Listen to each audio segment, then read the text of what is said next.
So there were quite a few questions. I'll answer a few of them now, but then I would like to continue and talk about practices for preparing for death. And then if there's time, we'll take care of a few more questions afterwards.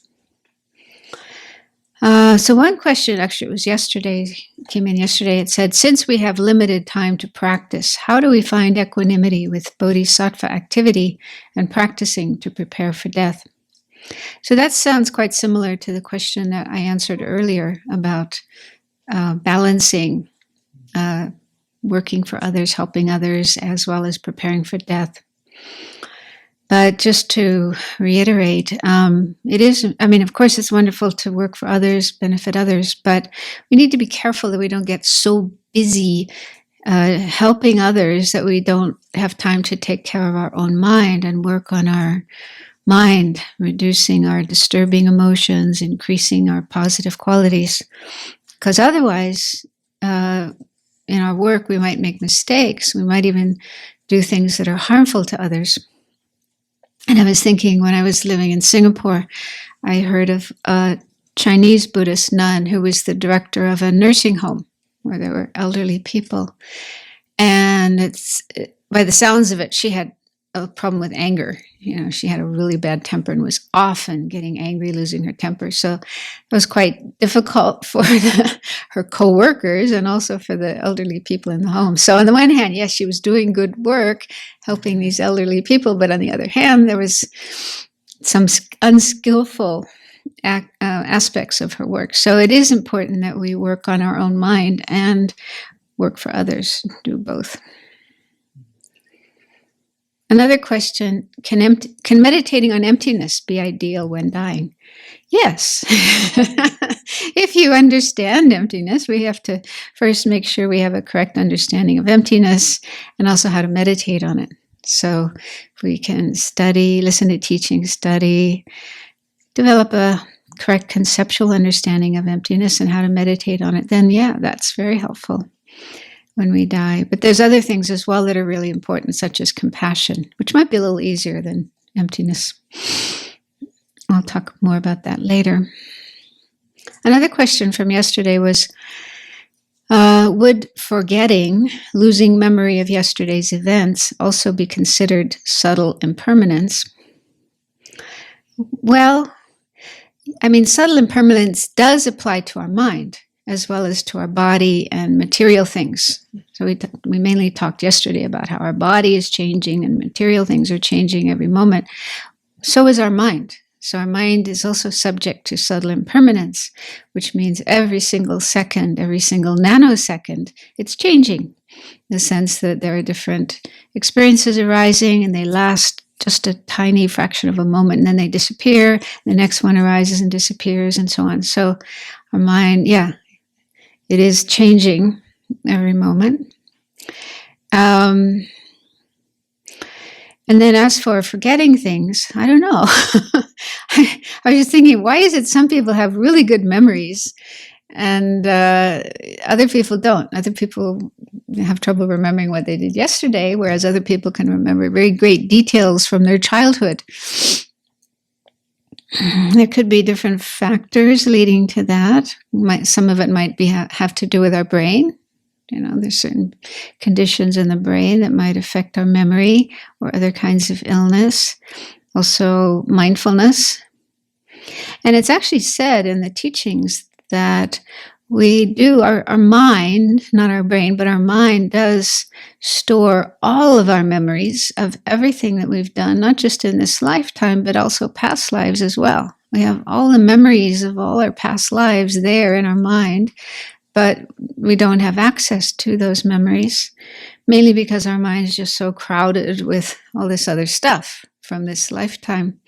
But it is said that as you develop your mind, especially the practice of concentration, calm abiding, so the stronger you can develop your concentration, then you can start to have access to these memories. They'll just start coming up. And then with higher and higher levels of mental development, more and more memories of the past will arise. And then you get to the point of being a Buddha and you have total recall. Everything that you've ever done and said and experienced. Yeah. Another question was, are there certain virtuous actions that can contribute to a good death and a good rebirth? Well, I think just about any virtuous actions that we do, because when we're doing virtuous actions, we're acquainting ourselves or familiarizing ourselves with virtuous states of mind, virtuous ways of behaving. So that's leaving very good imprints on our mind that will help us to be in a more virtuous state of mind when we die, and also the next life. And it said that in particular, ethical conduct is very essential. I'll talk more about that later, what that means, but it mainly means non-harmfulness, refraining from harming others and doing what's beneficial for others. And the main cause for being born as a human being, like if we want to have a good rebirth in the next life as a human being or as a deva or in the Pure Land, the main cause for such a rebirth is ethical conduct. So we have to make sure we have that in place, and then on top of that, other virtuous actions like generosity, patience, and so on. So we just do as much virtue as we can. Another practice, another question. When doing a long life practice, for example, White Tara, is it the throwing karma or the completing karma that's being affected? So I haven't heard. I don't know if anyone else has heard. Are we changing our throwing karma or are we changing our completing karma? It's generally that the throwing karma is the body and realm that you've been born into, so that won't change once you've been born. That won't change for the whole lifetime. Throwing karma. But it, like we said this morning, it's your throwing karma that brings with it your lifespan, how much time you have. That is caused by the throwing karma. The karma that throws you into this life is also responsible for how long you have to live. That's what His Holiness said. That's my understanding of it. So, I don't know. So I don't know. I'm not sure. But just my thoughts, it could be both.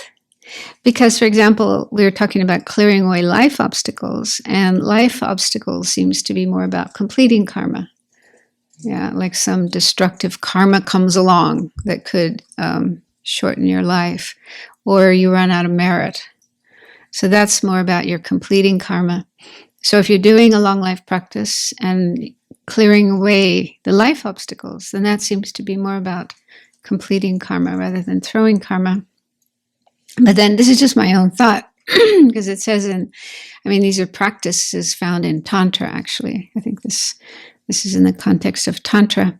And it is said that there are practices you can do to extend your life even for eons, right? You heard that? You can, live for eons.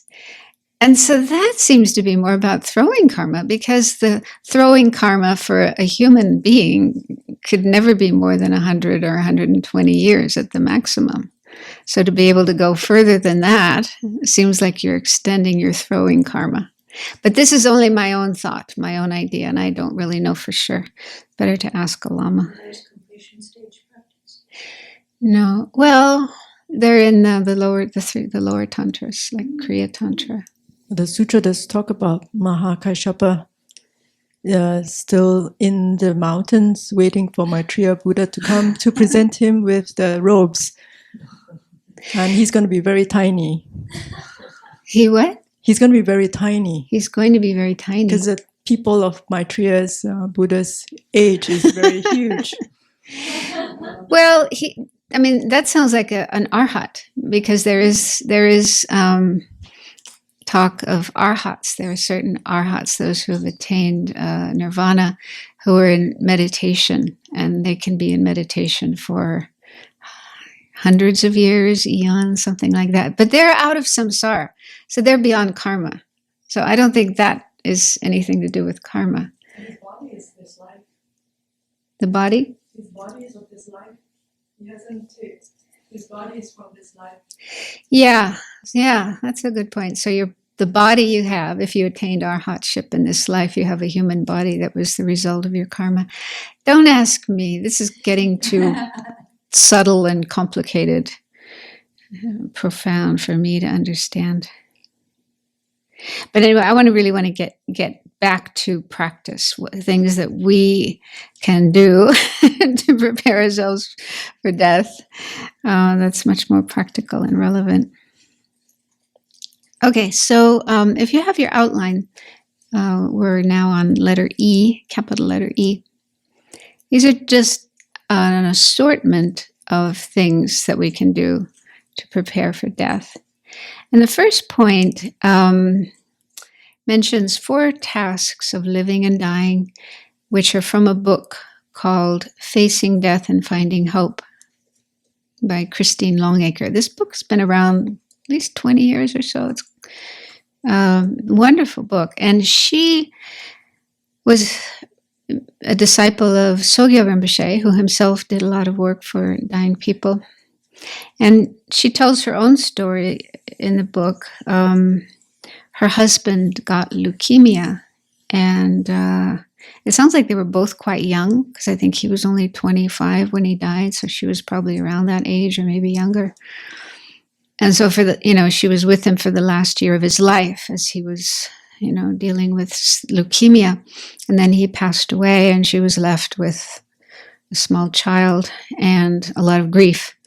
So, as you can imagine, she had a hard time dealing with the grief of that. But then she got involved in working with dying people, hospice work. And after 20 years of doing that, she wrote this book, Facing Death and Finding Hope. So it's definitely based on a lot of experience with dying people. But, she was also studying and practicing Tibetan Buddhism. So ideas from Tibetan Buddhism are brought into the book. But it's not so, just Tibetan Buddhist. It's something that could apply to anyone. So I just had to mention these 4 points and then point you to her book if you want to know more, because it's a beautiful book, very beautiful and inspiring, and it's beneficial for ourselves to prepare for death, but also helping other people as they are dying. So the first of these 4 tasks is understanding and transforming suffering. So the basic idea there is suffering is part of life, and it will probably be there at death as well. There will be suffering as we die. Not everyone has physical suffering, but there's probably mental suffering, leaving behind loved ones and worries about what's going to happen and so on. So most probably there will be some suffering. But there's also suffering as we go through life. And it's good to learn how to deal with suffering as we go through life, and then we'll be better prepared to deal with the suffering that happens at the time of death. So understanding suffering is basically just accepting that it does exist and not rejecting it or denying it or trying to run away from it. That's a common reaction, is just trying to avoid it by taking drugs, alcohol, TV, whatever, lots of escape routes to not deal with suffering. But those don't work. So it's much better to just come to an acceptance of suffering and transforming it. So we have lots of methods in Tibetan Buddhism, especially for transforming suffering. The whole genre of teachings called Lojong, mind training, mind transformation, are all practices for working with suffering, with problems, with difficulties, such as using our own suffering to feel compassion for others. So our compassion can be increased, enhanced by going through suffering. And then having more compassion, we'll be able to better help others when they do need help. So that's just one example of how we can learn to transform suffering instead of just being overwhelmed by it and depressed by it, but actually transform it. So that's basically what that point is about. But that's already part of our practice. Those of us who are following the Buddhist path, right from the beginning, we hear about suffering, the first noble truth, and the importance of accepting it and acknowledging it and then working on overcoming it. And then again, in the bodhicitta teachings, the thought transformation teachings, we have practices for transforming suffering. So this is one thing that we can do to help prepare for death. And then letter B is healing relationships.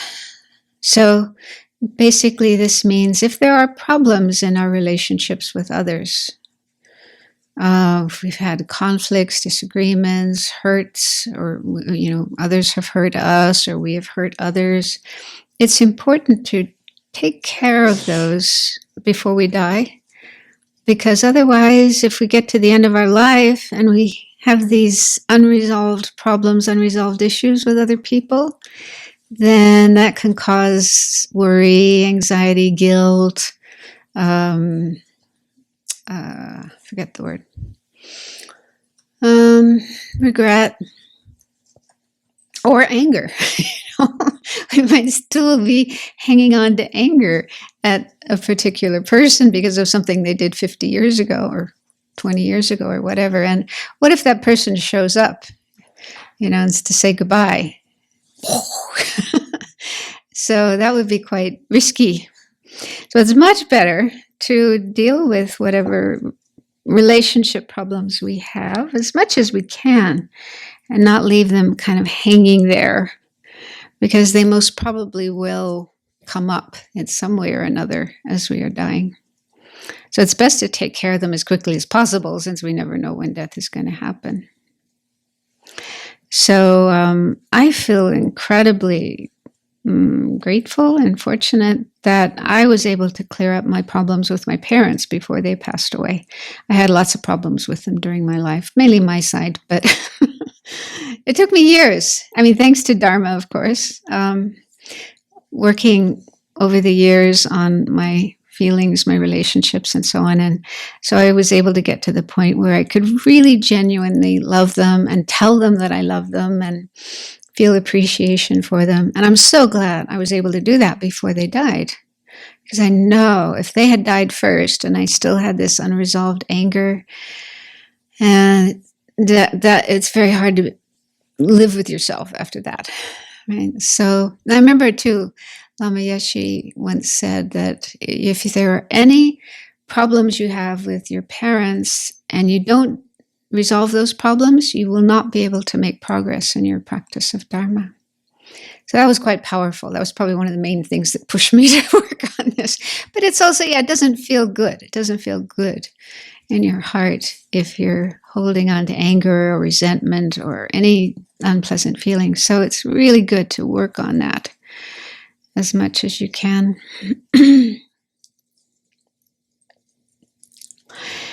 Then letter C is cultivating a spiritual practice. So I'll talk more about that in the next section, but some kind of practice. And it would vary from one person to another. Each person needs to find a practice that's suited to them, that they're comfortable with. But she says in her book that, let me just see if I can find a quotation. Yeah, a practice that becomes so close to us that it can arise just kind of, yeah, here it is.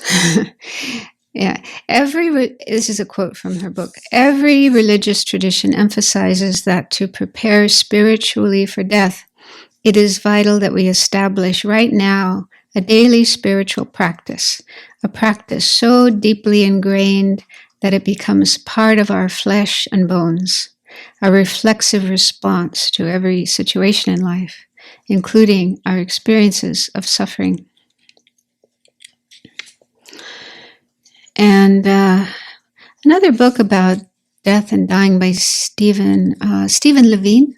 He's someone who was a meditator and also worked a lot with dying people and wrote a number of books on death and dying. And In one of his books, he spoke about a Native American tradition where the members of the tribe were initiated at a certain point, probably in their adolescence, and given what's called a death chant. Have you ever heard of that? Death chant?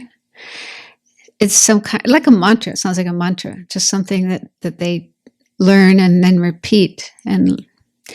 And it's used whenever they find themselves in a dangerous situation or a frightening situation, like if they get lost in the wilderness or face a wolf or something like that. They use this to keep their mind calm and composed. But the real purpose of the death chant is to use when they're dying, is to have something to focus on that will enable their mind to stay calm and peaceful while they're going through the process of dying. So that's kind of the basic idea of a spiritual practice, something that you train yourself in, and while you're alive, you get very, very familiar with.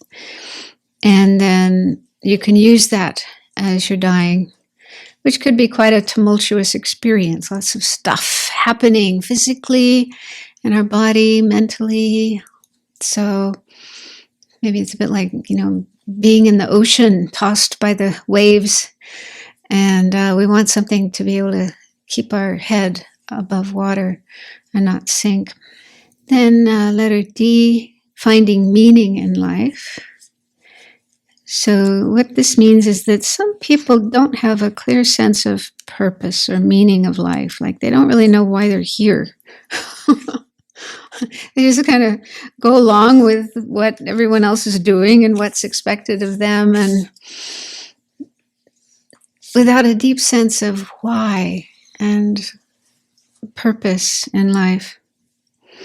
And she says this lack of clarity about the purpose of life can become a problem as we become older and closer to death, because we become less capable of taking care of ourselves and more dependent on others. So this lack of understanding why we're here and what's the purpose of life can lead to despair, depression, hopelessness as we get closer to death. So it's better not to wait until then to find an answer to that question. Better to try to do that early in our life. Again, as Buddhist practitioners, that's probably not a problem for us because we are very strongly drawn to the Buddhist path, which has an explanation of the purpose of life. The purpose of life is to benefit others as much as we can, not harm others, create the causes for liberation and enlightenment. So being followers of the Buddhist path, we probably don't have a problem with that, but other people might have a problem with that. So it is good to explore that question and come to some sense of why am I here? What is the purpose? What is important and not important? So that's just a brief introduction to those points. And if you're interested, want to know more, this book is in the library. I saw a copy of it there in the library here. Okay, so then expanding on letter C, cultivating a spiritual practice. So every religion, every spiritual tradition would have different practices that would appeal to different people, but a spiritual practice doesn't necessarily have to mean, Buddhism or Christianity. Some people find just being in nature, for example, is a kind of spiritual practice. So people can, if they're not comfortable with organized traditional religions, then they may find other sources of spiritual practices. But the point of a spiritual practice, again, is something that will enable us to find a state of peace and calm that will help us to get through the difficulties in life, including the time of death, and keep our mind positive. So from the Buddhist tradition, some practices that we can do all of these or one of these as we wish, that will help us at the time of death. The first, and this is just my own list, okay, I put this together, but based on other sources. So living ethically, because that's a really, really important one, is the foundation of Buddhist practice, ethical conduct. And In Buddhism, what that means is non-harmfulness, non-violence, understanding that nobody wants to suffer. If we do something that causes suffering to others, then it's unethical, it's wrong, it's negative. And not only are we causing suffering to that other person or being, we are also creating the cause to suffer ourselves. We're setting ourselves up for suffering in the future. So even if we don't care about that being, we might think they deserve to suffer. But if we care about ourselves and don't want to suffer, then, we need to refrain from such behavior. So in a kind of more detailed way, ethical conduct involves refraining from the 10 non-virtuous actions, which, everybody here knows, but in case there's anyone on the watching who doesn't know them, there's 3 of the body: killing, stealing, sexual misconduct, using sex in a harmful way. And then 4 of speech, telling lies, speaking harsh words, hurtful words. Divisive speech, which involves speaking in a way that we divide people. If there's 2 people who are getting along and we say something to, disrupt that relationship so they're not getting along anymore, then that's divisive speech. It could also be 2 groups of people, 2 families, for example, 2 countries. This is often what happens, where war comes from. People are dividing these 2 groups of people, so they have anger at each other, hate each other, and then start fighting and killing each other. So that's divisive speech. And then the 4th one of speech is, sometimes it's called gossip, but I prefer idle talk. This is any kind of speech that is not really meaningful, and it could even be connected with attachment, like talking about, things that we're attached to, or talking about politics with anger, complaining about this politician and that politician and so on. So why this is harmful is because it increases those afflictive states of mind. It increases attachment in ourselves and other people involved in this conversation, increases our anger and our aversion and so on, increases our ignorance. And also can be kind of a waste of time. It's not a good use of our time. There's so many other things we could do with our time that are much more productive than spending all this time blah, blah, blah, blah, chatting.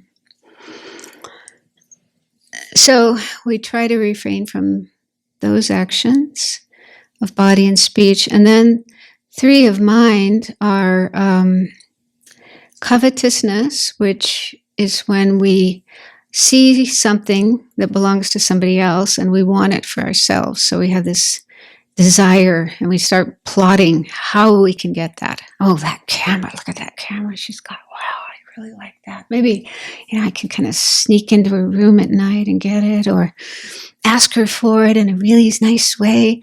So even if we don't act those out, just thinking that way, letting our mind indulge in such thoughts is non-virtuous, is covetousness.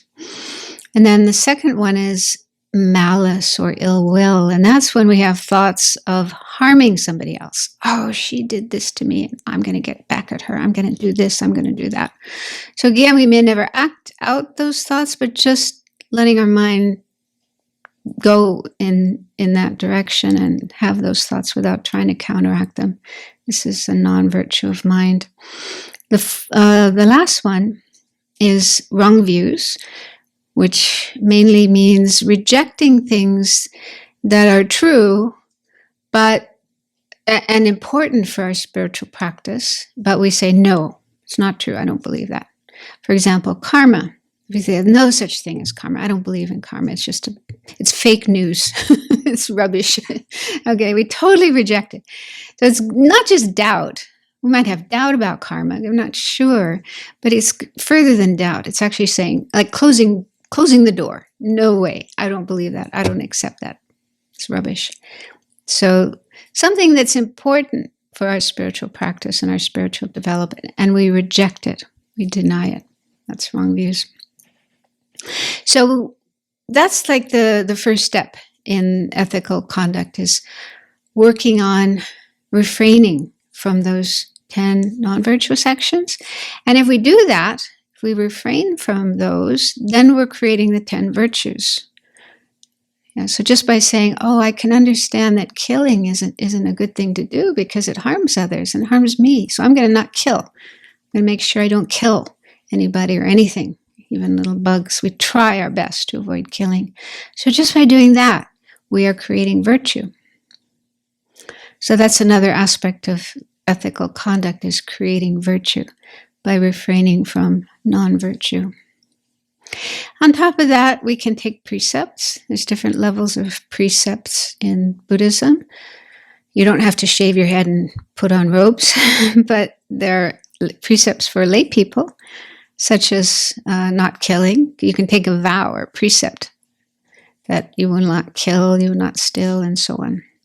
So if we do take precepts, then we need to try to abide by our precepts and not break them. So basically that's what ethics is all about. So how does that help us at the time of death?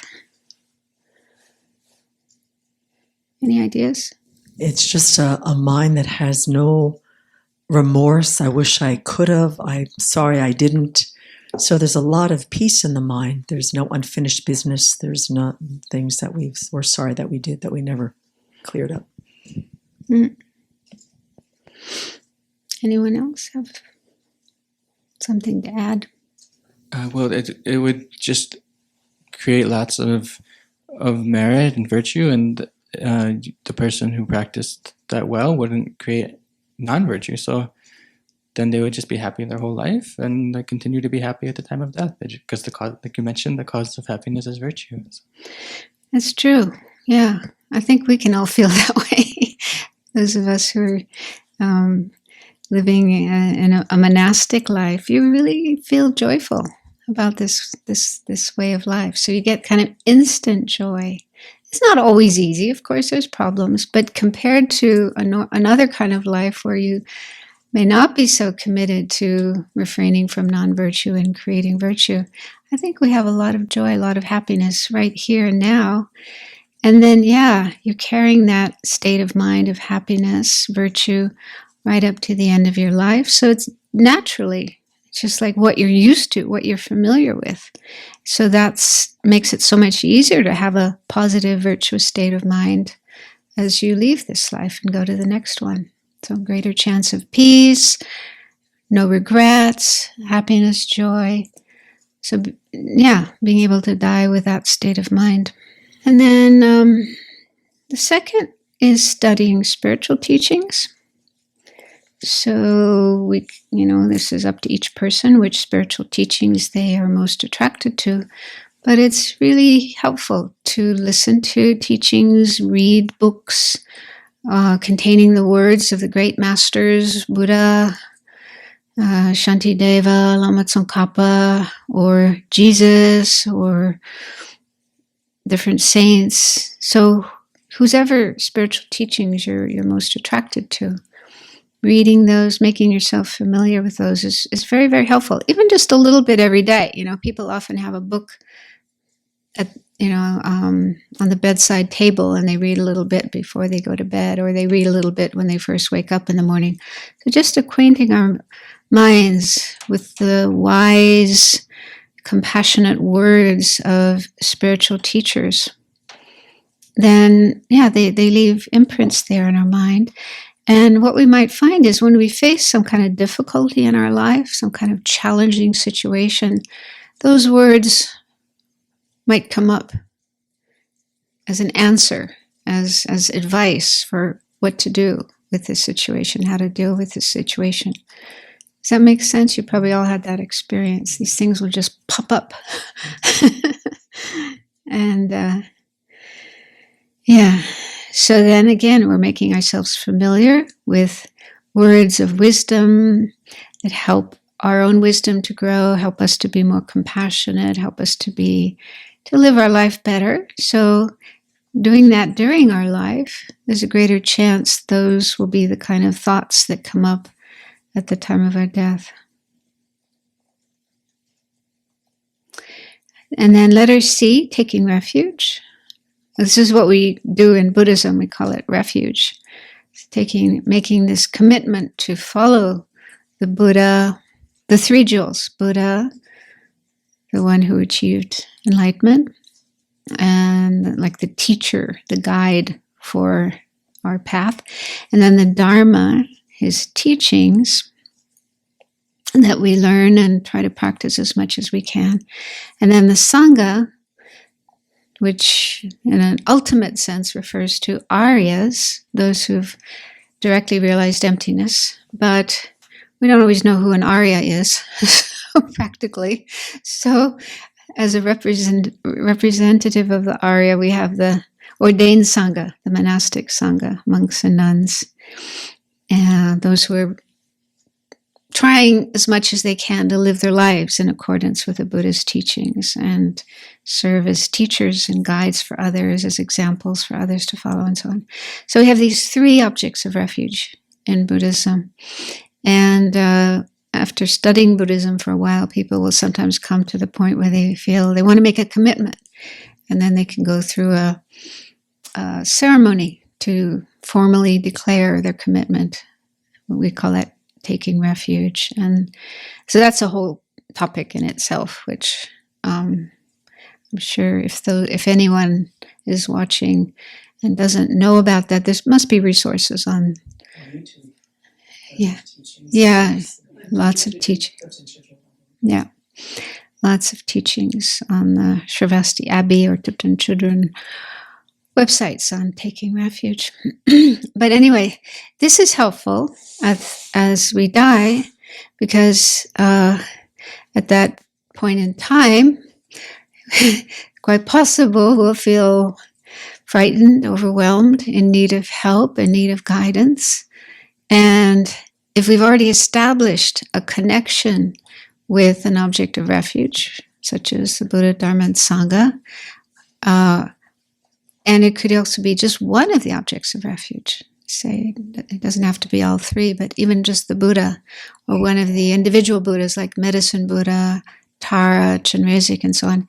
So feeling this connection, this kind of relationship with that particular Buddha figure, then there's a good chance we'll be able to think of that object or person or being and call on them for help. Help, Tara.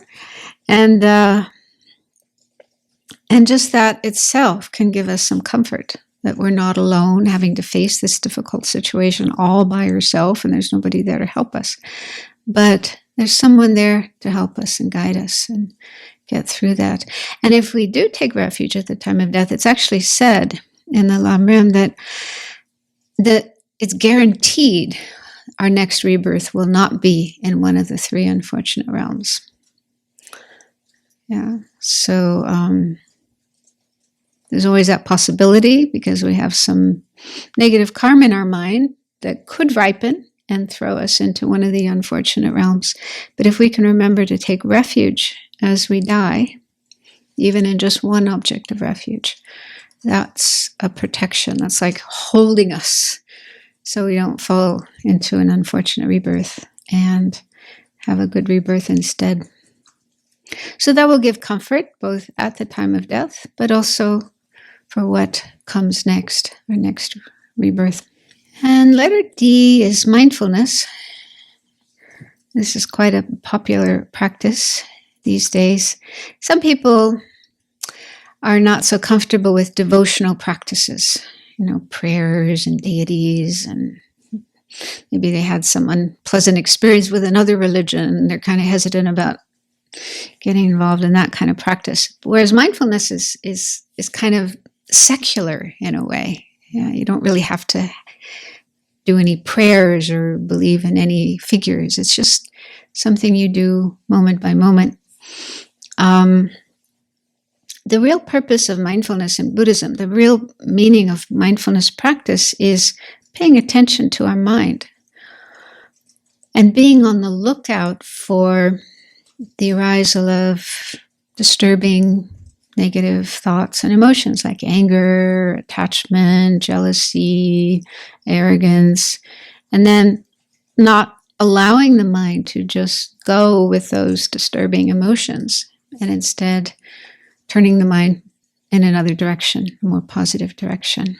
And also mindfulness, like in the 4 foundations of mindfulness, practice there involves being aware of impermanence, the changing nature of everything. And also, well, there's 3 main, what they call the 3 characteristics, 3 marks of existence. Impermanence, how things are changing all the time. Dukkha, suffering, how things are in the nature of suffering, unsatisfactoriness. Selflessness, the absence of a solid self. So the real practice of mindfulness is to cultivate one's awareness of those 3 things. And the more you become aware of those, then the less likely you will be to get caught up in disturbing thoughts and emotions and carried away by them. And instead be able to keep your mind in a more calm and peaceful state. So a good illustration of this is found in a book called Tuesdays with Morrie. I don't know if any of you read that book. They also made a film, beautiful film about it. It's a true story. Morrie Schwartz was a professor, sociology professor, and he was dying of, is it ALS, I think? Gradual paralysis, starting with the feet and then moving up, and parts of the body gradually shutting down. And so I don't know how long it was that he was suffering from this before he finally died, but he was so positive. He was just an amazing, joyful, positive, loving, kind, compassionate person. So he was giving positive energy to all the people around him, his family, his friends, anybody who came to visit him, and had this really amazing attitude about death and dying. And it mentioned in the book, I don't know if it came through in the film, but he was doing mindfulness practice. There was some mention of, because I think he lived over in Massachusetts, so probably from the Insight Meditation Society, somebody was coming and teaching him, practicing with him. And that was really helpful because sometimes he'd have these fits of being unable to breathe, like can't breathe, or fear. His mind would just get caught up in fear, or sadness, thinking about his family that he was leaving behind.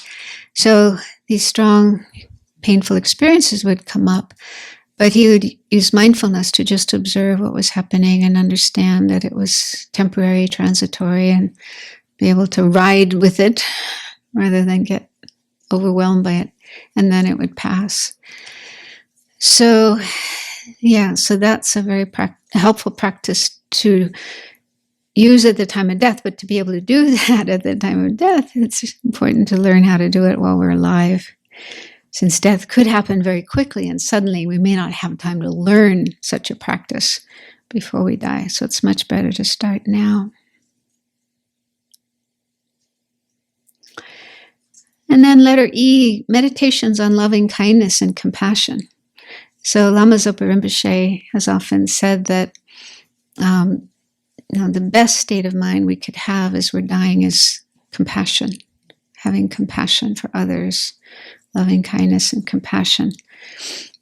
And he's actually been giving teachings. He's in Kopan Monastery, Nepal right now, stuck because of the lockdown, the coronavirus. So he's giving nightly teachings that are posted online. And I listened to one the other night, and he was saying how this present situation of the pandemic, for ordinary people who haven't met the Dharma, then it's a cause of great fear. It's like huge, huge fear. But for those of us who know the Dharma, who've met the Dharma, it's the cause for us to generate compassion and aspire for Buddhahood. And then he went on talking about all the practices that we can do to deal with this situation and make it into Dharma practice that will get us closer to enlightenment. So a big part of that is compassion, just contemplating the suffering of other beings. There's a lot of suffering right now, so a lot of opportunities to increase our compassion by contemplating the suffering and wishing them to be free of their suffering. So again, to be able to have compassion and loving kindness in our mind at the time of death, we need to get familiar with them now. We can't wait till the last day and say, okay, what do I do? How do I learn to generate loving kindness and compassion? So we try to do that as much as we can. And there's lots of Buddhist practices for doing this.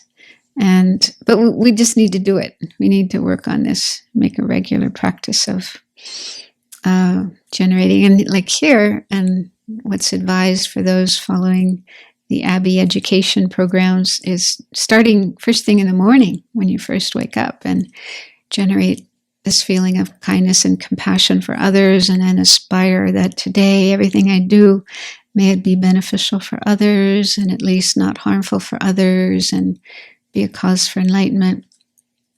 And then there's lots of practices during the day to remember that motivation and try to do everything we do with kindness and compassion.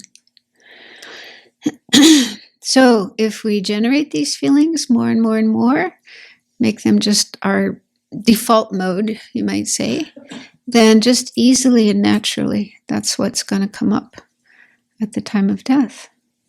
And then the letter F here is purification practices, mantras, and prayers. So it's also recommended that before we die, we do purification practice, thinking of anything we've done, anything we can remember doing, and anything we don't remember doing but probably did, and feeling, and then doing the 4 powers, which are regret. First one is regret, just saying to ourselves, I recognize that was unwise, unskillful. I'm sorry that I did it. I regret it. And we do that without guilt and self-flagellation, beating ourselves up and thinking what a horrible person we are. Don't do that. That's not part of regret. Regret is just an intelligent, rational awareness that we made a mistake and we want to purify it. And then the second power is reliance, which for us as Buddhists involves taking refuge, renewing our refuge in the Buddha, Dharma, and Sangha, our wish to follow this path. And also compassion, bodhicitta. I want to work for the benefit of others. So just renewing our commitment to those mind states, those practices. And for people who are not a Buddhist, I think, what they could do would be reminding themselves of whatever values they have in their life that they want to follow. So it could be values from another religion, or they have their own personal values. Like I want to be an honest person. I don't want to hurt people. Okay, so just recall the values that you wish to live by, that you may have gone away from, strayed from, and remind yourself of those, renew your commitment to those, get yourself back on that track. So that's a kind of more secular version of reliance. And the third power is remedy, and that involves doing something positive, virtuous. It could be reciting mantras like Vajrasattva mantra, or the practice of the 35 Buddhas, reciting the names of the 35 Buddhas. And if you're dying, you may not be able to get up and do prostrations.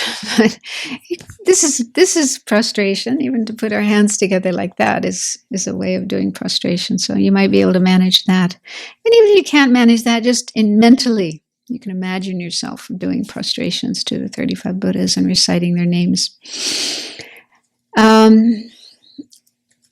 they say also any virtuous thing, any kind of virtuous activity could be used as the third power, the power of remedy, just to counteract that negative energy that you created. And the fourth one is resolution or promise, where we make some kind of promise to not do that action again. Either I will never, ever, ever do it again, or if you can't manage that, I won't do it for the next 5 minutes, or I will try my best not to do it again. So you have to have some kind of determination to not just go out and do it again. Right? that you want to work on stopping that activity. So that's basically what's involved in purification. And again, it's really important to learn such a practice while we're alive. We do it here every day, a couple of times a day. And there's also retreats that are done sometimes just for purification. So it's really good to make yourself familiar with this practice, and then it will just be easier to do at the time of death. And if at the time of your death, maybe you're weak, you're incapable of doing some of these things yourself, hopefully you'll have friends nearby that can help you, recite the prayers for you, help you do these practices. And you can put that in your Dharma will. These are the practices I want to be done for me as I'm dying. And then mantras. Mantras is kind of a good practice to learn and train in. It's sort of easy to do, especially a short one like Om Mani Padme Hum. It's something you can quickly turn on in your mind, if you're feeling frightened or upset or not sure what to do, just turn the Om Mani Padme Hum channel on in your mind and just get into that mode of doing things, or Tara mantra or whatever mantra. Actually, Lama Zopa Rinpoche says Medicine Buddha is really good. He recommends that practice before death and during death and after death. He said Medicine Buddha is very good because it's not just for healing disease, but it's also for purification. It's purifying negativities, clearing away obstacles. So, but I think any practice, if you're more attracted to Tara or more attracted to Manjushri or whatever, all Buddhas are the same. They have the same qualities, same realizations, same abilities to help us. So I think, taking refuge in any of the Buddhas is equal to taking refuge in all of the Buddhas.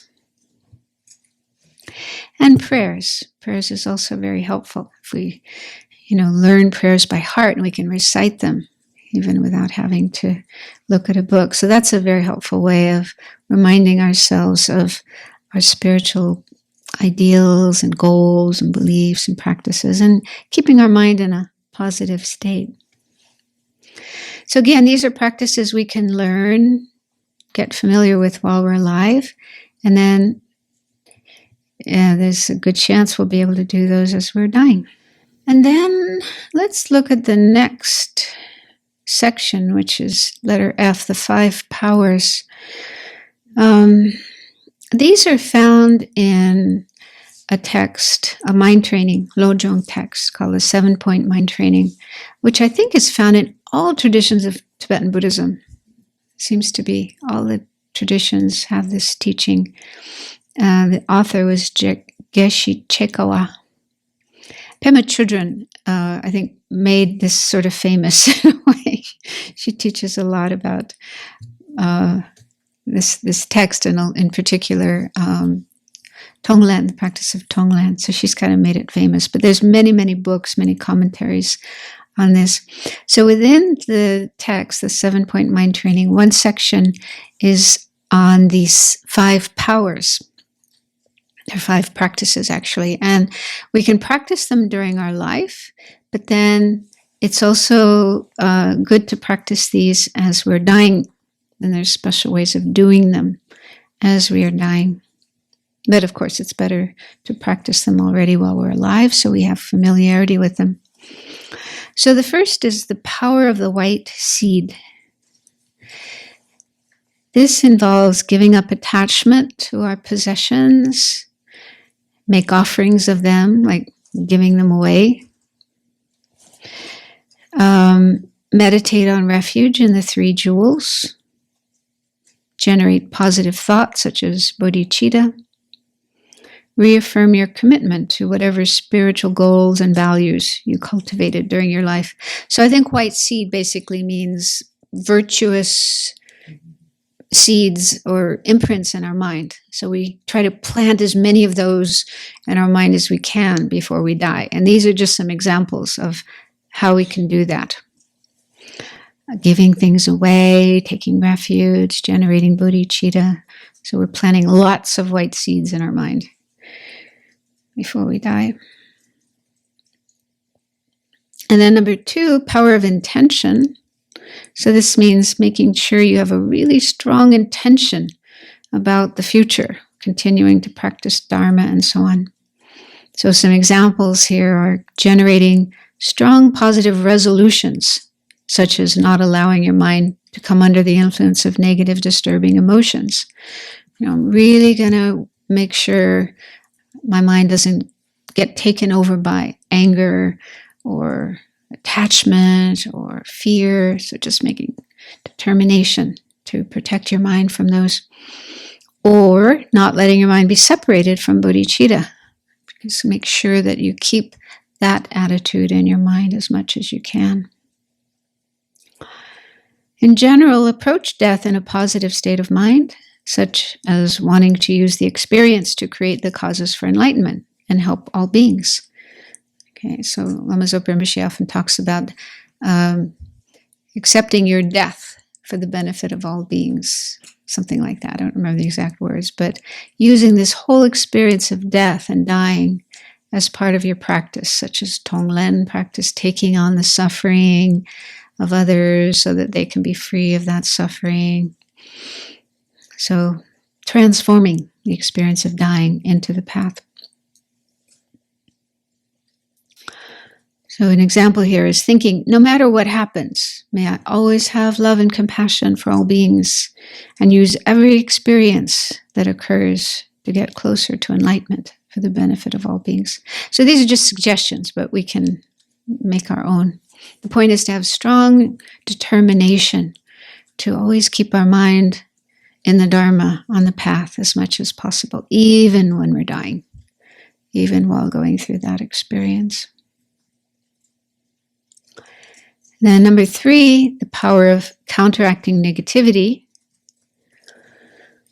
This can include just remembering the disadvantages of disturbing emotions, anger, attachment, and so on, and resolving to not let the mind get caught up in them and instead apply antidotes to them. Okay, so if we notice anger coming up or attachment coming up or any disturbing emotion coming up, try not to let the mind get carried away by those and instead apply the appropriate antidotes to them. And do purification, as I just mentioned, the 4 powers: regret, reliance, remedy, and resolve.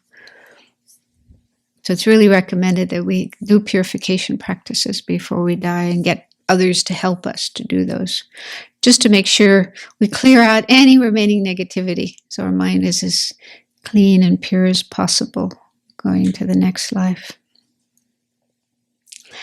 Number 4, the power of prayer. Make strong prayers to never be separated from bodhicitta, to not be dominated by the misconception of self, believing in a real solid I, or disturbing emotions, to obtain a fortunate rebirth in the next life so you can continue your practice of the Dharma. So that's really important, just think where you want to go next. Have strong thoughts about that, strong concepts about either a human life, precious human life, or a pure land, or I guess those are the main options. But then there's lots of pure land. So I always wonder, do you have to already know which pure land you want to go to? Or can you just say, this is what I tend to do. I just think the Buddhas and Bodhisattvas know what's best for me. So I just leave it up to them. Just take me wherever will be best for me to continue learning and practicing the Dharma. And then dedicate all your virtues to the welfare of all sentient beings.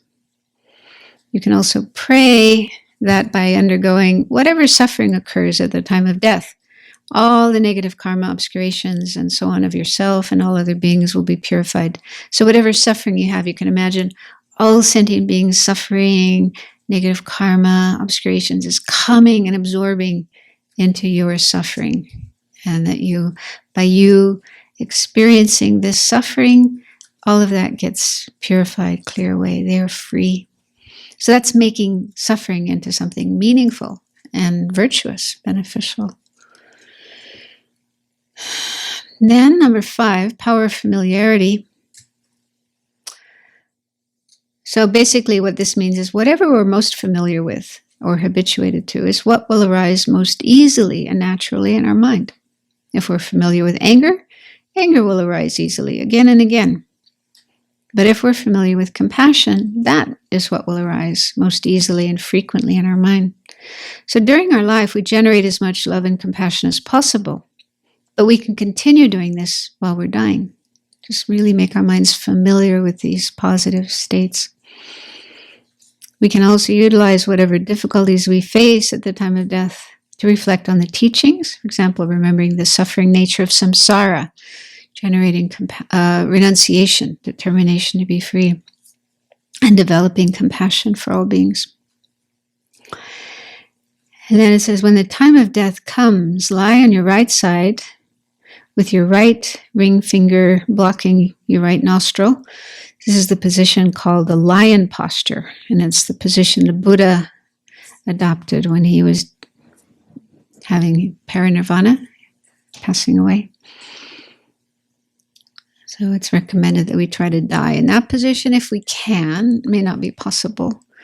And also we hear some lamas die in the meditation position, sitting up. But that may be hard.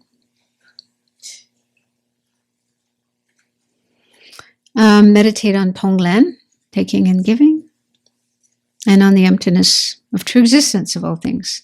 So, yeah, that's really helpful because during the process of dying, there could be unusual and possibly disturbing images, thoughts, feelings coming up in our mind, and also physical sensations as our winds and so on are absorbing. So this could be quite disturbing. But if we're already familiar with emptiness, that the things that appear to our mind are not as solid and real as they seem, then we're less likely to be disturbed by those and, kind of thrown off balance by the things that appear. And also after death, when we go through the bardo, again, there could be strange and possibly disturbing things happening to us. So it's good to have familiarity with the illusory nature of things, the dreamlike nature of things, to not take them so seriously and believe in them as real and solid. So these are some practices that are good. There's a lot of practices there, and you may not be able to do all of them, but hopefully among all of these many practices, you'll find at least one or maybe two that you can relate to and start doing. One of the questions somebody had sent in today was, what are your thoughts on praying to be reborn in upper realms or doing Amitabha practice? For example, reading the King of Prayers every day. Great.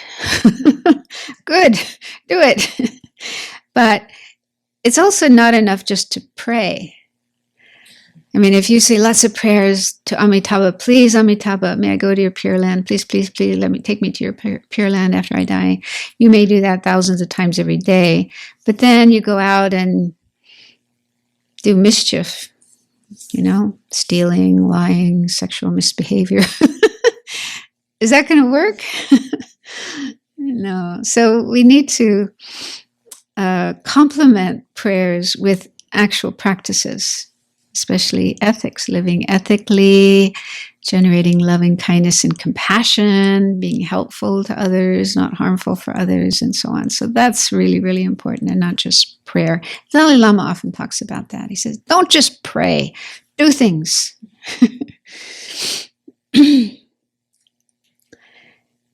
Any questions from the audience? So someone earlier asked, how would these teachings on working with the mind at death apply to someone who doesn't believe in rebirth? I mean, are they talking about themselves not believing in rebirth, or being with someone dying who doesn't believe in rebirth? It sounds like they're speaking in general, but this person says there's no proof of rebirth, although certainly evidence. It seems much of the premise in these teachings is based on conviction about rebirth, so I'm hoping to hear your thoughts for those who don't.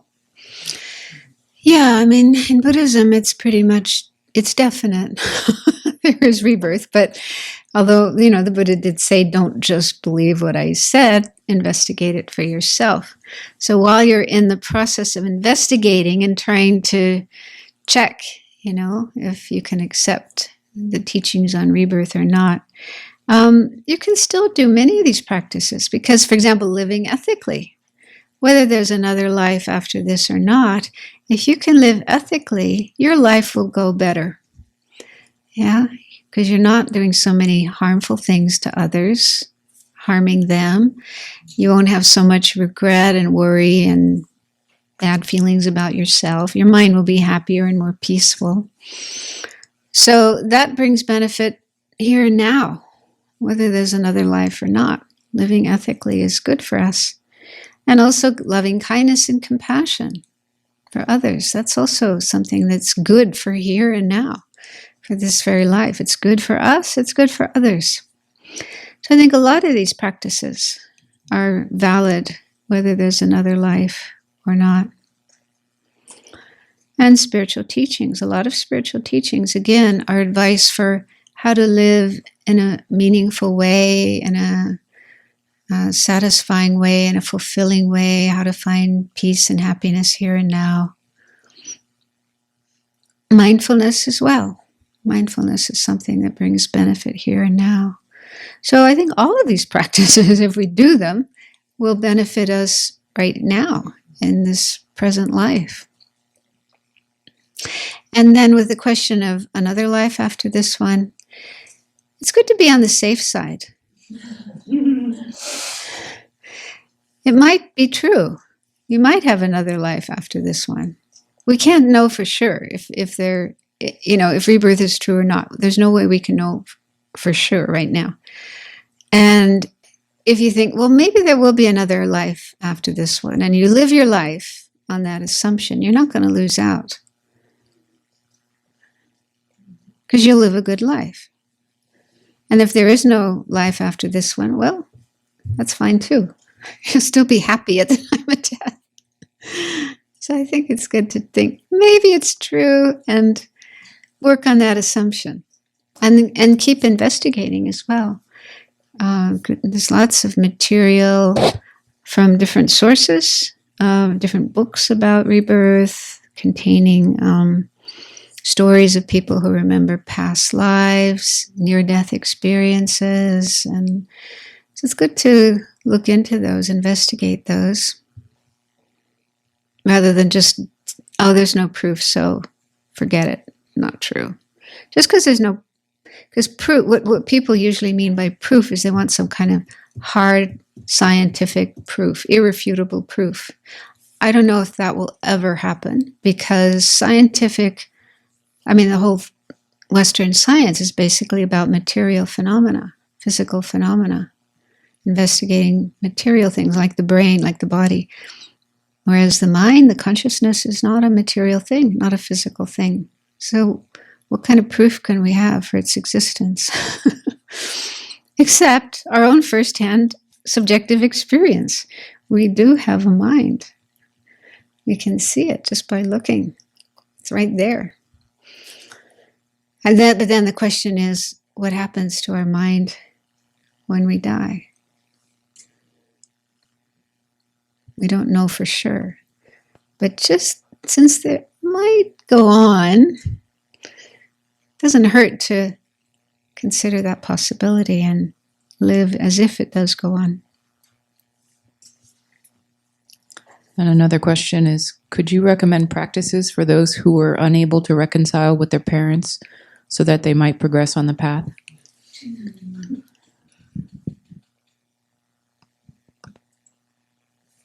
I don't know what it means by unable to reconcile. That's one possibility. They've already passed away, so you can no longer speak with them and so on. Another possibility is they're just really difficult people and there's no way you can communicate with them. So, yeah, that kind of thing does happen. But we may not be able to communicate directly with them and work out with them the problems that we have. That may not be possible, but we can still work on our own mind, on our own attitudes. It may take time, years, maybe our whole life. But there's lots of practices. For example, the meditation on the kindness of parents is really, really helpful. That's found in the teachings on bodhicitta.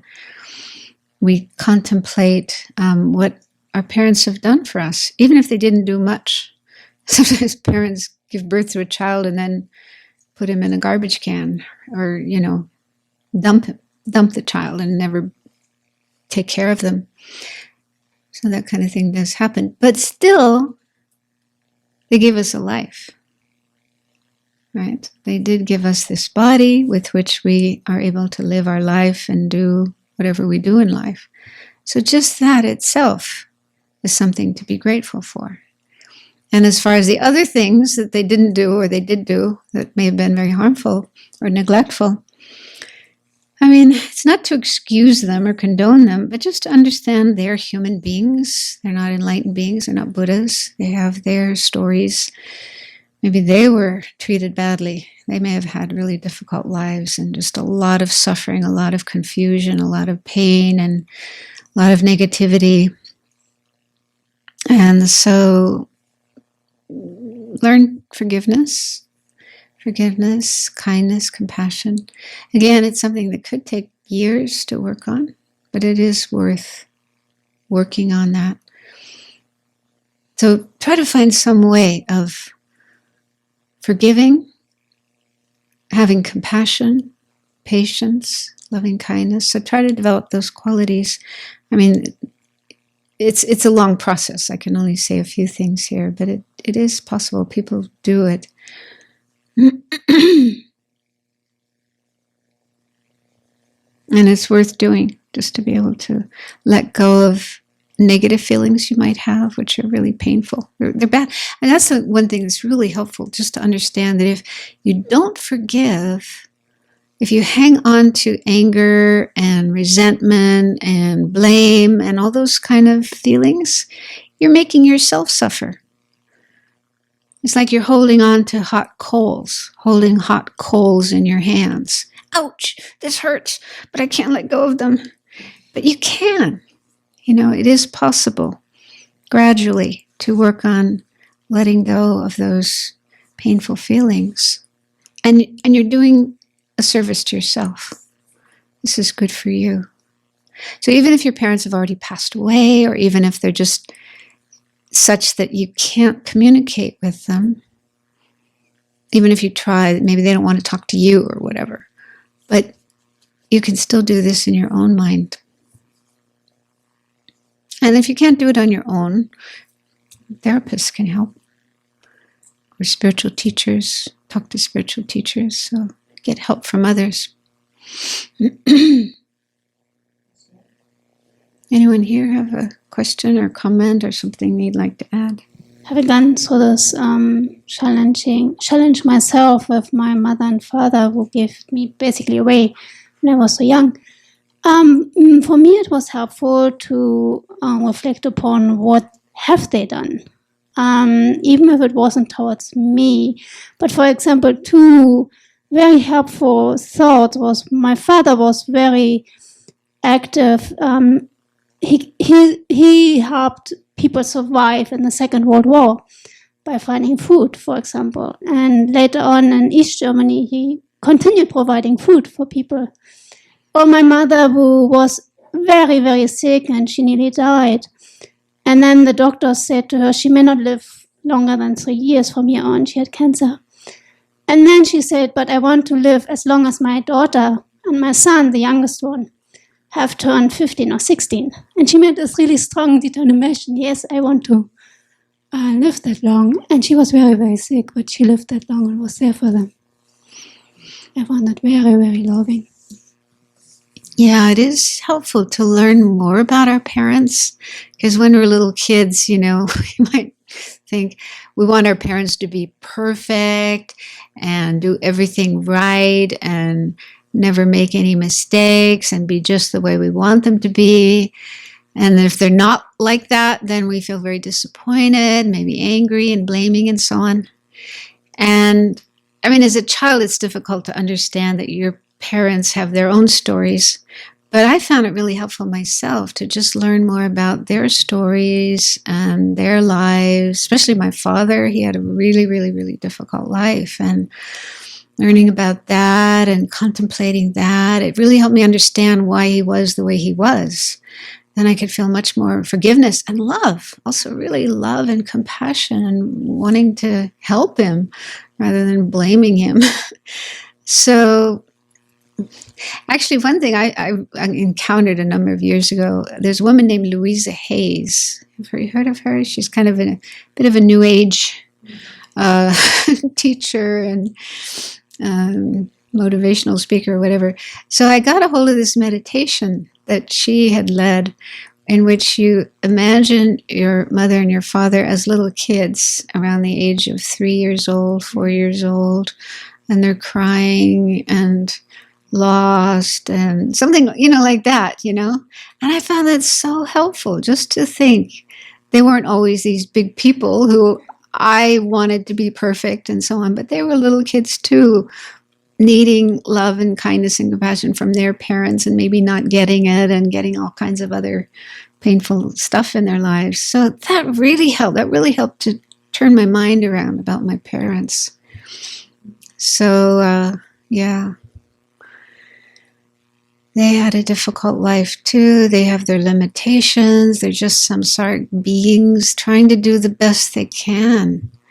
And with a lot of obstacles, a lot of hindrances, and also society. Just think like my father, he lost his father when he was only 18, and right after that there was the Great Depression, and his mother was sick, and then she died, and just all the turmoil in his life. And in spite of all that, he still became a father and did the best that he could for his family. And I just think, wow. He could have turned out very differently, he could have gone down a very different path. But he did really good in spite of those difficulties. So that's just an example of, things we can contemplate to. Another thing that can be helpful is not just contemplating on our own, but maybe writing letters. I've heard about this and read this, you kind of write letters to them. Just they don't have to be necessarily polite letters. You can pour out your thoughts and your feelings if you were upset about things, but also good to express your love and your appreciation. So that can be a really helpful way of, it doesn't mean you have to send the letter, especially if they've already passed away, but just to get these things out of yourself, to express these really deep thoughts and feelings and clear them up as well. Kind of sort out confusing or different kinds of thoughts and feelings. It's really helpful to do, even if it takes a long time. It's very, very important to do. Okay, this is regarding the power of the familiar. Is there virtue to reflecting on previous encounters with death, such as being close at the death of a loved one, as a technique to prepare us for our own death? Or is there too much risk of attachment to that technique? Contemplating previous times when you were with somebody who was dying, is that virtuous? Or I didn't quite understand. Yeah, that seems to be the question. Is there virtue to reflecting on previous encounters with death, such as the death of a loved one, as a technique to prepare us for our own death? Or is there too much risk of attachment to that technique? I mean, I don't know, I'm not sure, but it could be beneficial to recall previous experiences with death and dying and learn from that. Maybe you were much younger at that point in time, less mature, And you can recognize that your thoughts and feelings about that situation were not so helpful, and now you want to be more mature and deal in a different way with situations like that. So it is, it can be very helpful to think back to previous experiences and previous actions that we've done and see what we can learn from those and how to do better the next time. But on the other hand, every death is different, so how the person feels, the person who's dying, how they feel and what they do, and how you feel and what you do. So each situation would be unique. And just because something happened at one point in time with one person's death doesn't mean it's going to be like that all the time with every person's death. So you have to accept that and not have rigid ideas about what death is all about and how it happens and how to react to it, how to deal with it. Which kind of reminds me, there's some really helpful books, like the book I mentioned before, Facing Death and Finding Hope.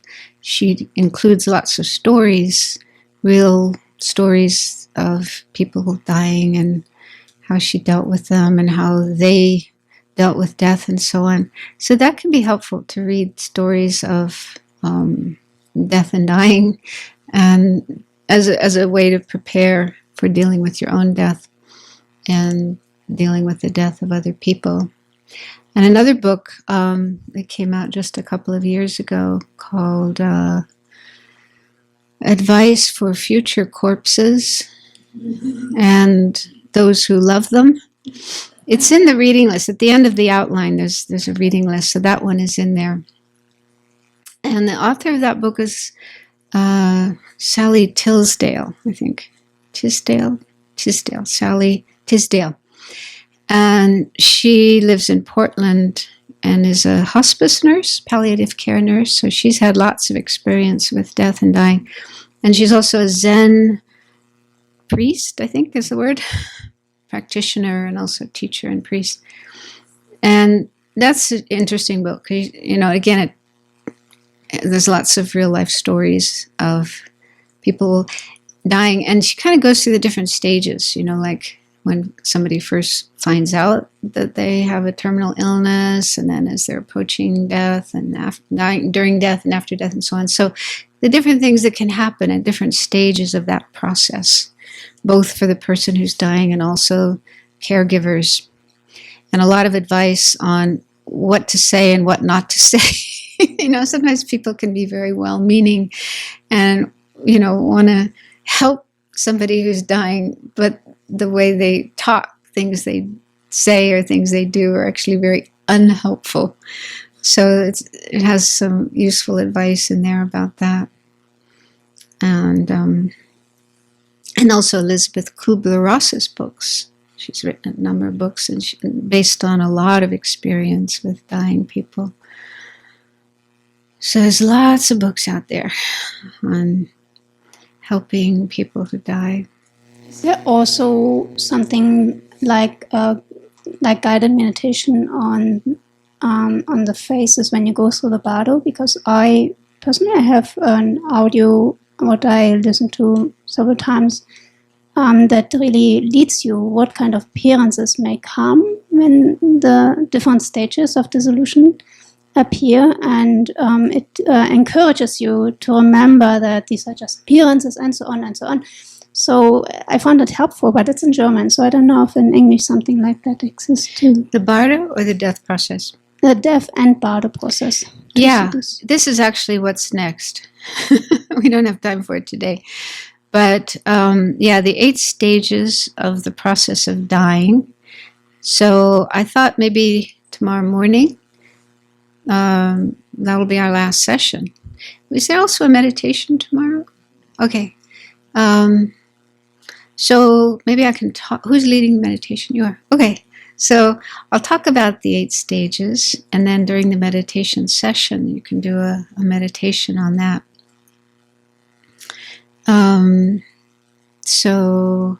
In the outline here, there is an explanation of the 8 stages, and it's done in a way that you can meditate on it, but it's good to be guided. If you don't know it all by heart, it's good to have so maybe this can be recorded, your meditation can be recorded, and then you can play it again on your own.